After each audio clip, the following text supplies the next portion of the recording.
পূর্ব বর্ধমানের ভাতারের বড় বেলুনের ঐতিহ্যবাহী বড়মার নিরঞ্জন প্রক্রিয়া সম্পন্ন হলো সুষ্ঠুভাবে। বুধবার সকাল থেকেই কাতারে কাতারে ভক্তরা মন্দির প্রাঙ্গণে হাজির হতে শুরু করেন।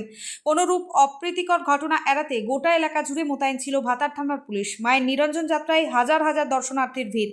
পুকুরঘাটে মায়ের দর্শন পেতে হাজির ছিলেন অগণিত ভক্ত। ভাতার থানার পুলিশের পক্ষ থেকে সকাল থেকেই নিরাপত্তা ব্যবস্থা আঁটোসাঁটো করা হয়। ড্রোন ক্যামেরায় বড় মায়ের নিরঞ্জন যাত্রার নজরদারি চালায় ভাতার থানার পুলিশ। বুধবার বিকাল নাগাদ মায়ের নিরঞ্জন প্রক্রিয়া সুষ্ঠুভাবে সম্পন্ন হয়।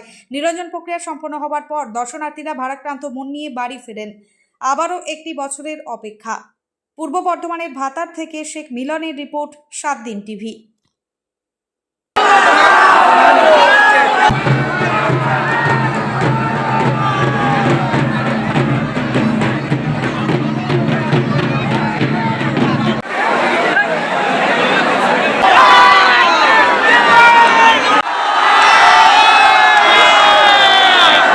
গ্রামবাসী ভীষণই খুশি।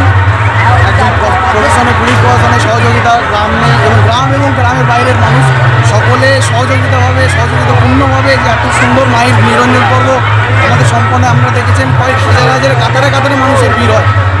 এই ভিড়কে সঠিকভাবে পরিচালনা করে পুলিশ প্রশাসন এবং গ্রামের সমস্ত যেসব স্বেচ্ছাসেবকবৃন্দ বা গ্রামের মানুষ জনসাধারণ মানুষ যেভাবে উচ্ছ্বাস আনন্দে মেতে উঠে কোনোরকম ঝগড়া ঝামেলা ছাড়া মায়ের নিরঞ্জন খুব সুন্দরভাবে সম্পন্ন করেছে। কোথায় হলো মায়ের নিরঞ্জন?